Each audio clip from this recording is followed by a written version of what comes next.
Hey everybody, so Power is back. We are excited about that. I don't know if any of you or how many of you actually saw the post I made on here yesterday, but we had a kind of a significant wind event the whole day yesterday, and so we lost power about 8:30 in the morning and finally got it back around 9 o'clock at night. So it kind of threw my schedule for the week off a bit, so I thought I would just hop on here. Let's just do a quick what sold video. And then hopefully we'll get back to some other things that I had planned. So we're starting off with eBay, and we're talking about the very end of October. A set of 4 dinner forks sold for $17.99. The brand is Gourmet Settings, and let me just show you the mark here. Oops. Clicked off of it. So it's just like a little G, lowercase g in a rectangle. And so that's Gourmet Settings. Not super high end, but it is found at, certain Target, places like that. Some of the older stuff, I want to say the pieces that are fairly heavy duty actually can do pretty well. So it's not, I used to kind of way back when I was first doing, flatware reselling, I'd be like, it's just Gourmet Settings. But a lot of people have it, and a lot of people do look for replacements for it. So moving on to the next item is a blazer. This one did take a little while to sell, and it finally sold for $30. It could just be that it was really hard to show the detail in this one. It is a Western style blazer, Shepler's, and it was black. I think corduroy, that's what it was. And it did have the Western yoke and all that kind of thing, but really hard to display in there. And honestly, I guess if you're wearing it, maybe you can't really tell that it's a Western jacket either. And some people want that to be really obvious, but that finally sold for $30. Here is a jewelry set that I picked up at a local thrift store. The brand is Miscellaneous, and you'll often see listings where they say Celro, Miscellaneous together. They're kind of more known for, I don't even know how to describe it now. I'll try to pop up a picture of the kind of iconic pieces that they're known for. They're the ones with faces, and I can't remember if they're just like masks or gods or just figures,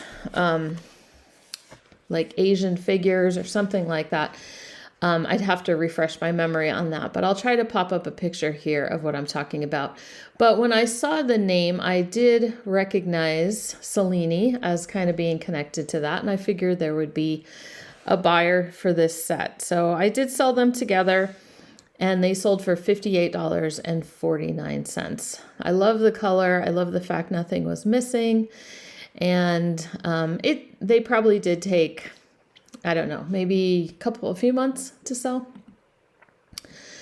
This, I believe I picked up on a road trip recently, when we went over to Washington. And it's just a leather organizer. And we're going to talk about organizers a little bit coming up. This was leather, and it was a little bit scratched up. But the brand was Scully, and there you go. I don't know if you recognize, Scully does like leather jackets, leather vests, leather clothing, kind of Western style things. So I was actually kind of surprised to see this little organizer portfolio. That did end up selling for $30. Next up is this Barbie clone outfit. Okay, a Barbie clone is a bunch of different kinds of Barbie fashion dolls that were probably came out around the same time as Barbies, but were not official Barbie. They weren't Mattel, they weren't whatever. So they are called Barbie clones. They're collectibles still. So this outfit was not tagged any particular maker, anything like that, but I just thought it was such a cute little set that all went together. The one red shoe had a little bit of damage, but it took a little while to sell this little outfit, and it sold for $17.09. This double egg cup is by Lennox, and I did move this over from Ruby Lane. And so I've had it a little while. It is, like I said, it's by Lennox. I had put the fact that it was the black back stamp in my title, so trying to remember my research at this point, that must just give an indication of age. That's usually what that means. And that sold for $20. Okay, sold one of the spice jars. Oregano sold for $26.99. Yes, I still do have a handful of these left, but we're working our way through them. Then we have this 1990s Polar Tech fleece headband. So this selling at the end of October. We were coming into the chilly weather, at least in parts of the United States and world.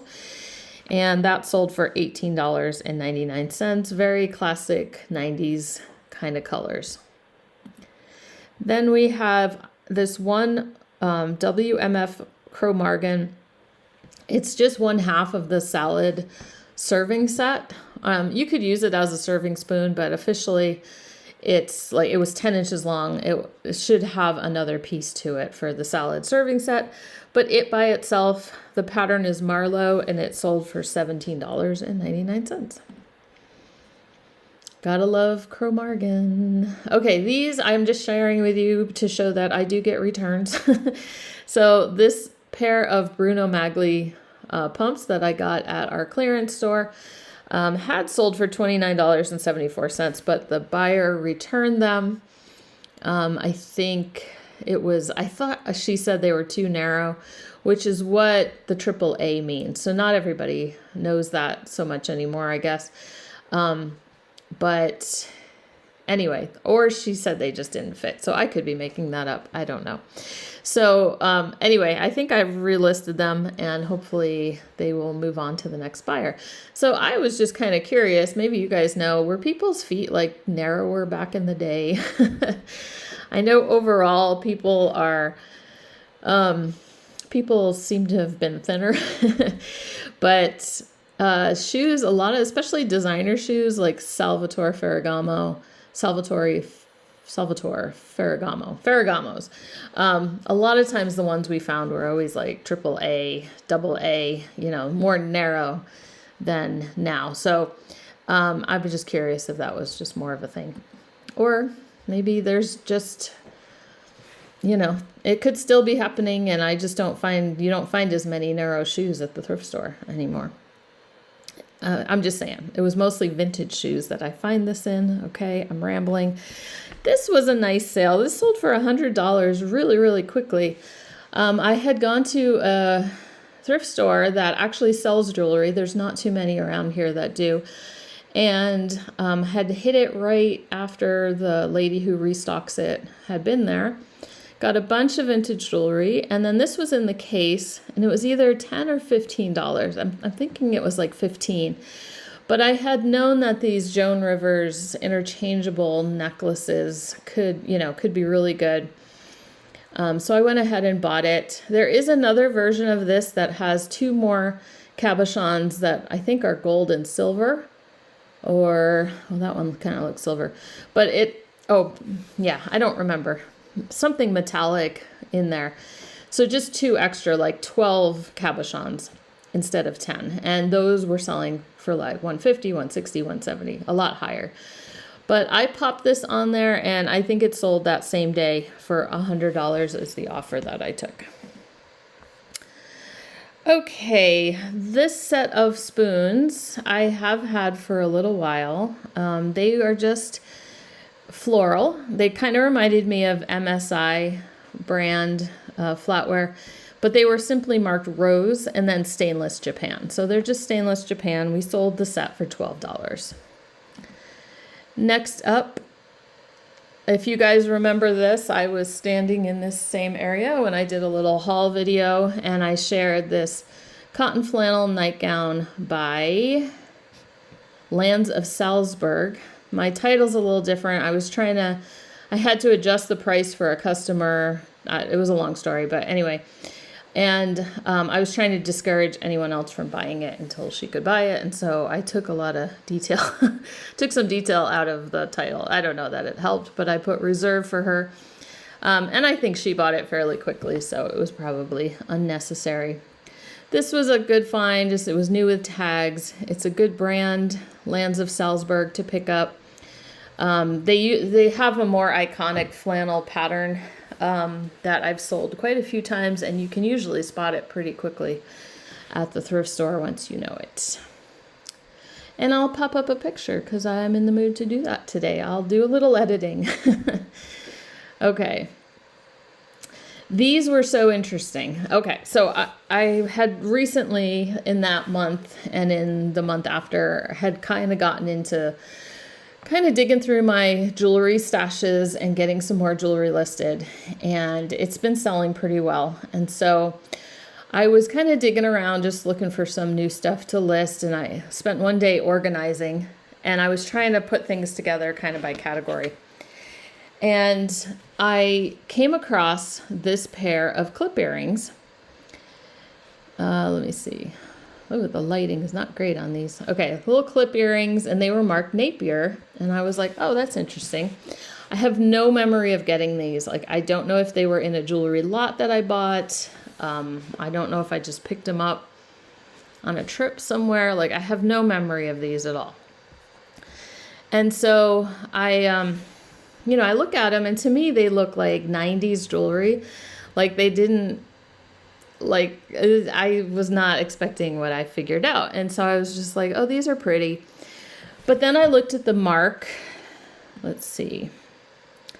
Napier patent pending. Okay. And I started to think about it. There's no copyright sign. It's not like a newer Napier mark. And I thought, you know what? I bet when I got these, I didn't know as much about Napier as I do now. And part of that is because I had bought the Napier book. Napier Company. Check out how big that is. Okay. So this is by Melinda Lewis, and it's very, very comprehensive. I can put a link down below. It's kind of pricey. I follow her on Facebook, and so I think one time she had put out a sale, or had, every once in a while I see she'll offer something that's damaged for like a little bit less. But anyway, awesome book. What I like about it is that it is, it's going to be hard to show, but it's got really great pictures, and it's divided, it's in order by age, right? And so she also gives kind of like what was the fashion of jewelry in those decades. So 40s, 50s, 60s, 70s, kind of just examples. Because that's just kind of helping train my eye, even if it's not Napier jewelry. Okay, this is the style that was popular in the 80s versus the 90s. Okay, and you kind of get an idea. So there's been pieces I've sold that I've been able to find in here. And so I've, been able to put book piece in my title. And then also in the back, she has a big section on all the different findings and all the different hardware and the marks. And so this helped me realize that this is actually an older piece, okay? And so it did not look like it to me, but probably like, did I put it in the description? Let me see. I just put older. I'm thinking from my memory like 50s, but like earlier 50s, even late 40s. Clips were kind of a little more popular, in that time period. Not quite screw back, but as clips were coming into fashion. So I saw a couple other pairs in comps that were kind of in the $40 range, which was way higher than I expected for this. And for this style, when I first pulled it out of my bin. And so I listed them for $50, and I think the next day they sold for like $45. So super happy about that. I realized I have money. I have so money just laying around here. It was just in a little drawer in my office. Okay, another piece from that haul video that I showed you was this Mackenzie Childs trivet. And it wasn't as uncommon as I expected when I first found it. because I figured this was a little bit older, but even this pattern, the Kuchenhof, was, you know, not super rare. So I was actually pleasantly surprised. It sold fairly quickly for $34 on eBay. And I paid like $2.99 at the thrift store. Okay, TUL. This is a hole punch. I think Mr. Pish Posh picked up at our clearance store. $24.99 is what he sold that for. And interestingly, I just picked up a tool. I picked up a, what do you call it? Oh, like an insert to a notebook or a organizer. And I just sold that actually. And I found mine at the bins as well. So just thought that was, and I think I have sold that brand one other time. There was some other organizer insert or something like that that I've sold. Okay, this little piece has been banging around my inventory for years and years and years. Some of it listed, some of it not listed. This was like, I'm talking early Etsy days for me, you know, years ago. And so it popped up again. I think it was Mr. Pish Posh went ahead and listed it. We sold it finally for $13.50. Didn't take up much room, so it never like made it through any other kind of purgings or anything like that. Okay, Grayson, this is a brand I had heard about a while back, and I think by the time I hear about certain brands, sometimes they're kind of on their way out. So I'm not going out of my way to pick these up anymore. But this did sell fairly quickly for $20, and I was happy about that. Okay, let's talk about planners again. If you've watched me any length of time, you've known that this time of year, a lot of times I throw out a video about things to list for the new year, and one of those things is planners.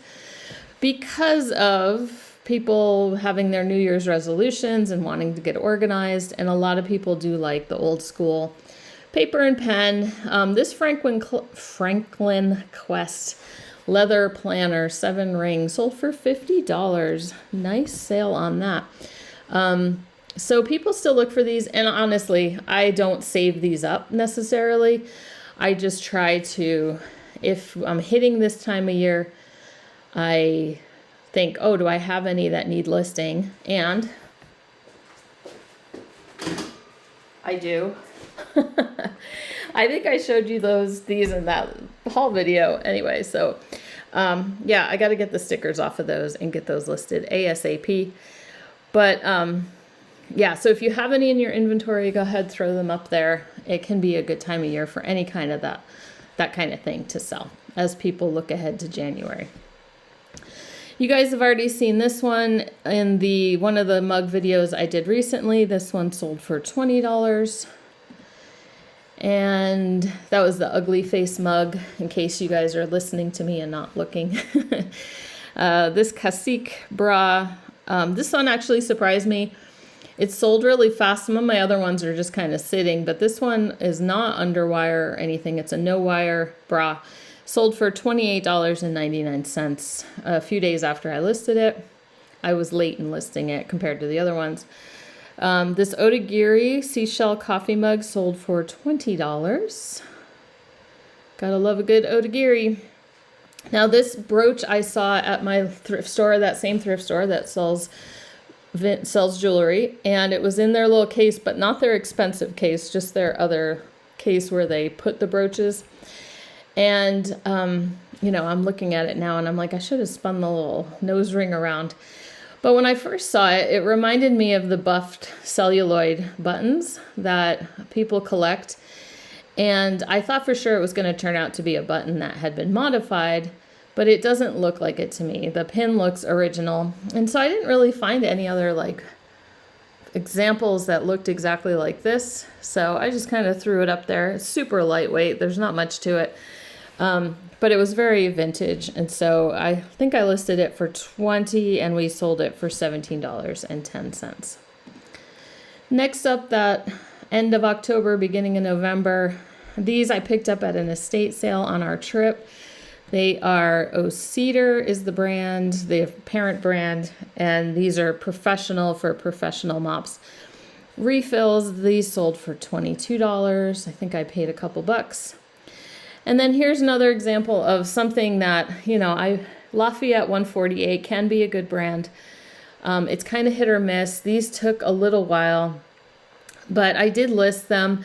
I got them probably a couple years ago on a trip to North Carolina at a thrift store where clothing was everything was $1.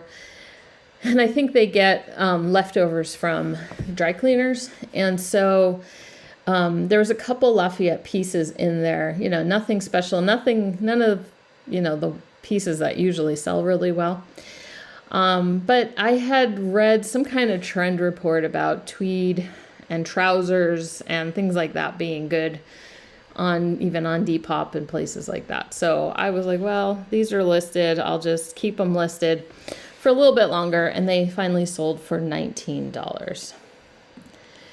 Then we'll finish up eBay with another Lennox Spice Garden spice jar for $22 is what that one sold for.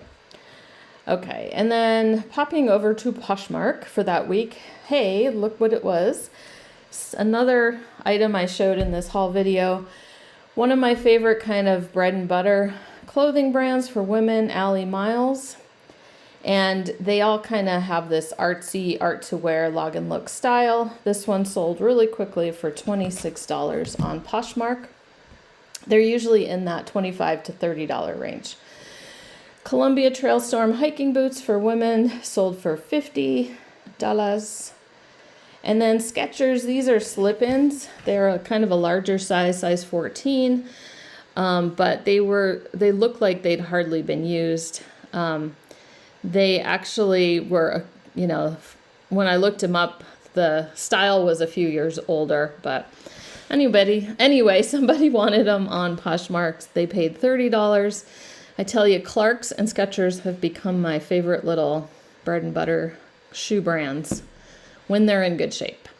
Sold this Howler Brothers flannel shirt for $35.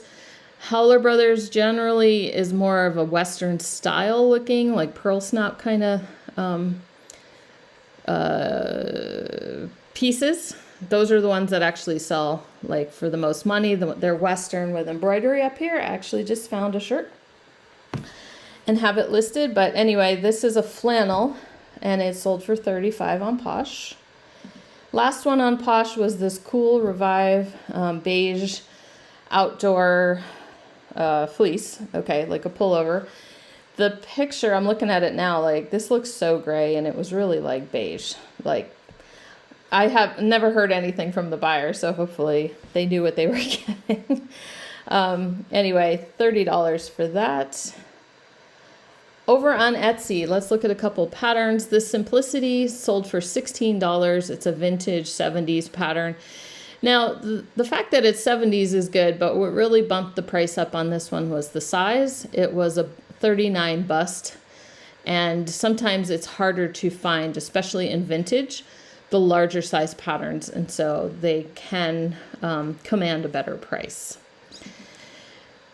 Then this Donna Karan Vogue, probably 1990s pattern, anyway, sold for $22, maybe early 2000s, but it was one of the larger envelope Vogues, and that sold for $22. Another Vogue, probably 80s, 70s, maybe 80s, sold for $17. These evening cover-up shawl styles, this sold for $17.